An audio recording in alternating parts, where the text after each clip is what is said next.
Yo, what is going on? We're Finicki back with another video, and today we are going to be going over a tier list, as you saw in the title, for season 5. What I believe are the best guns, why I use them, their damage, all kinds of stuff.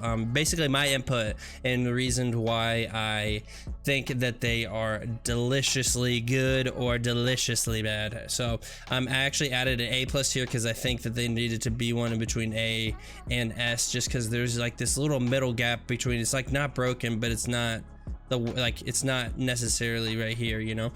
Anyway, so how it works is D, worst, like you don't really want to be having this gun in the after the first 30 seconds of the game. C is it's okay, but it requires so many attachments for it to be viable. It's only one gun. B is pretty good. It has its moments to shine, but there's other options that are better than the ones that you would have to be using. That's going to be in B tier. A is good, probably meta, somewhat meta. These are the ones that you obviously can take it into late game. It's pretty strong. You can win a game with this gun pretty simply, and obviously with B you could do the same, and with all these guns you can, but I'm saying with A you would have an easier time. A+ is meta slash maybe a little bit off meta, but for the most part it is all meta picks, what you should be picking up if every game, probably at least one of these to feel comfortable in a team fight maybe. And S is you pick these up every single time, can hard carry a team fight, can potentially win a whole team fight just by using one gun. All right, so first is the alternator, and it is that one gun that I said requires so many attachments, and I fully agree. I think alternator is not bad, okay? Like, it's not bad, but it is so like average right at the current moment in season 5 that you would actually need attachments in order to hard carry or to even make this thing into a viable gun whenever there's other options like R9, R3, any other close to medium range type of situation.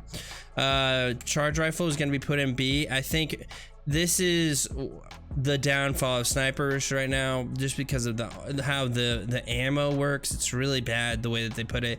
I feel like they're nerfing snipers hard. I don't know why, but the charge rifle is the better one in my opinion out of all of these snipers, for the most part at the current moment, due to the range that you can put on this thing, specifically for controllers, and I guess you could say mouse and key, so I wouldn't say specifically controller, but you can throw on a 4 to 8 on this thing and shoot people from really far away.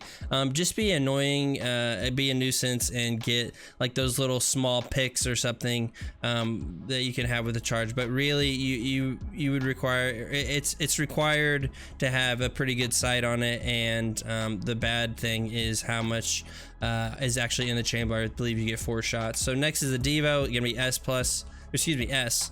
So obviously the best gun, maybe not best gun, but it is up there for the best gun in the game, and it is so strong you can straight up take a whole team in one clip. So in that sense, I think that would reckon it to be a S tier gun.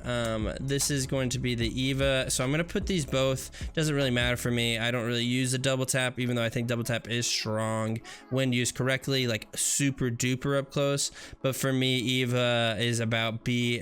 You can maybe make a case for it to be A tier if you can get a purple bolt, but for me it is just going to be a B tier. Has pretty decent damage, can shoot pretty fast, and you know, it can change a team fight. I think in like a Gibby bubble or something like that, it's really not a bad gun to have. I'm gonna next go to Flatline. I think Flatline should be an A tier. I don't think that you know, I think it's good on a Gibraltar, like we just mentioned, something with a gun shield or some sort of like bubble, or I don't know. I think it's good close range more so than long or the medium range. I was shocked whenever I found out this gun is an assault rifle. I don't really like, does anybody use this as an assault rifle? I guess if you have the hop up, but there's not a hop up anymore. But the Flatline is pretty much a sub in my opinion, and it should only be used in like close medium to close range, just because the recoil pattern is a little rough. Yeah, that's just my thoughts on the flat. G7 is gonna be up here, A+. Should be picking it up, especially if you're running like an Evo. this can crank up that Evo shield super duper quick, just because of how quickly you can shoot it. It's good at almost all ranges. Obviously close range you'd have to be hip firing, but it's not bad for how quick the fire rate is, and it's got decent damage. Havoc, of course, gonna be S tier right now. You want to be picking this gun up. The damage on it is insane. You can almost take out a whole team with one clip. They didn't nerf it at all, and yeah, I mean, there's not much I have to say about that. I'm gonna put Hemlock in A tier because I think Hemlock single fire itself is worth putting it in here. I don't really use, I use the 3 round burst sometimes, but for the most part right now I've been using a single fire. You like it with the 1x2 and the 2x and sometimes a 3, just depending on what kind of range I've got. But it is a pretty strong gun. You should be picking it up. Once again, it's kind of an Evo type of situation. You want to be, you hit for like 30 or something crazy with just one bullet. So I mean, I've been picking it up a lot if I have an Evo shield.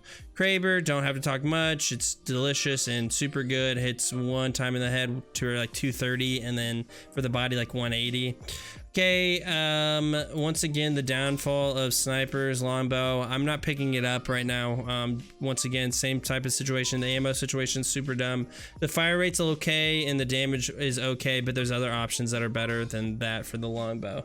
You can improve instead of just like the longbow. All right, next is going to be the, oh my gosh, L-Star. I think it's okay. I was gonna put it in B tier, but I put it in A because I think it's better on PC specifically than it is on console. It's hard to control recoil on controller because of how much it kicks up right off of the shot, but I think the passive of slowing you down, as well as the little pink that can blind you, the little pink bullets, dude, that's crazy. I know it's a little small thing like that, but anyway, I think it's a decent spot right now. I wouldn't really pick it up right now unless it's early game and I'm pretty much saving up for my energy for a Havoc. All right, now then I'm gonna go Mastiff, A+. I don't think you actually have to have a bull, unlike Eva.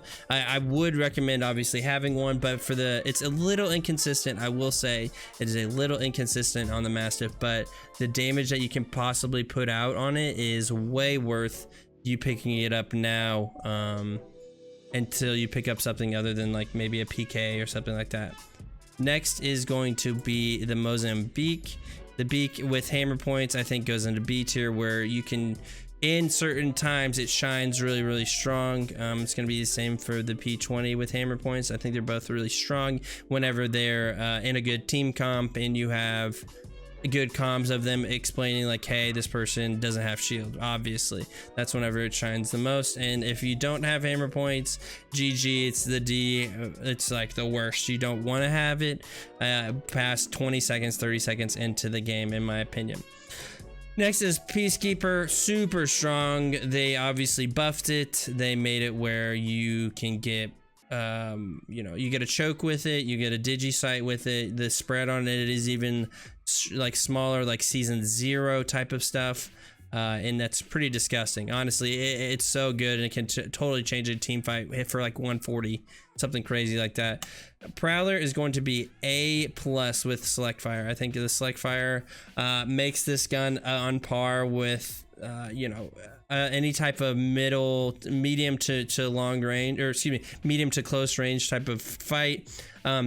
The passive is one of the things that I think gets overshadowed a little bit of using heavy ammo, which is the slow, as well as the damage output on this thing is insane with a heavy mag. Make sure you put a heavy mag on this thing because it has a super long clip and does a lot of damage. If not, you don't have a select. I'm actually going to put it in A tier because I think this is better than these selected right here. Next is going to be R9, R3, and this was tough because I feel like it could potentially be on, this is on the upper end of A, to potentially A+, but I think that these two have to be kind of put together in the same spot. You know what, actually we're gonna put them right here, and then I'm gonna put the right here.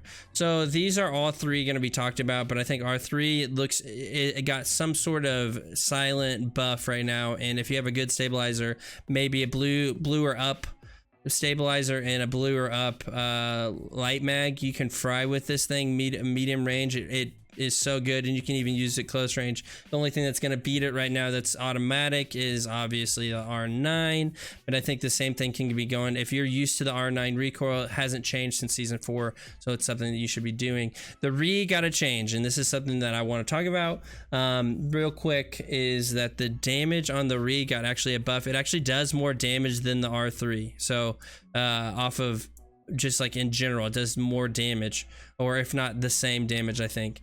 And the reload time's obviously a little bit faster.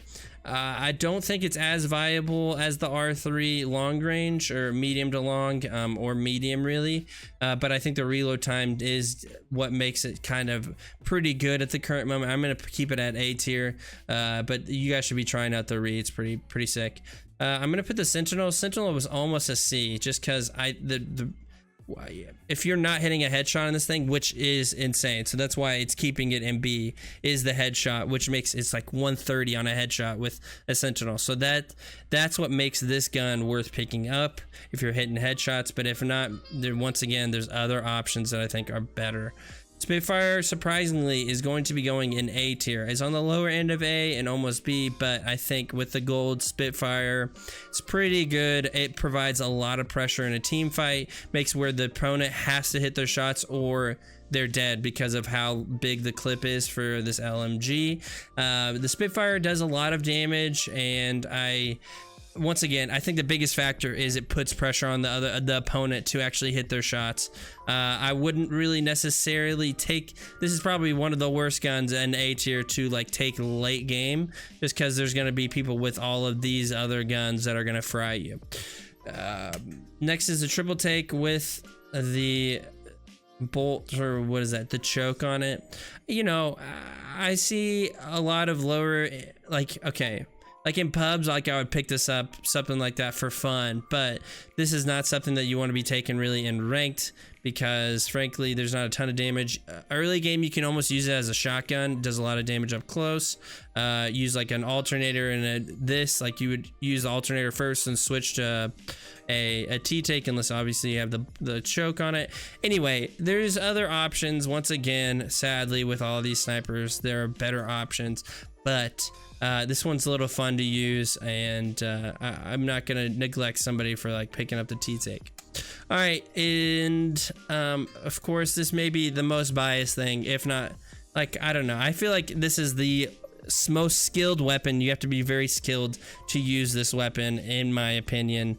It's the most skill-driven gun, and that is the Wingman, because it's high risk, high reward. You have to hit your shots. I'm putting it in A+. Obviously, this is my gun. You need to know that this is like the gun that I use primarily. So it might be a little biased. If it is a little biased, I would then put it into A. Like, it's still a top gun if you can get a mag with it. Plus with the skull piercer, it makes it really strong. But anyway, guys, this is my tier list. I hope you guys enjoy it. Please leave a comment. Tell me down below if you think that this is accurate, what you would change, all that sort of stuff. And if you guys stayed this long and enjoyed it that much, please make sure you guys leave a like. It helps the video out so much. And if you have not already subscribed, please consider subscribing. And without further ado, this has been your boy Finicki signing out and blasting off. Hope to see you again for another video. God bless. Deuces, baby.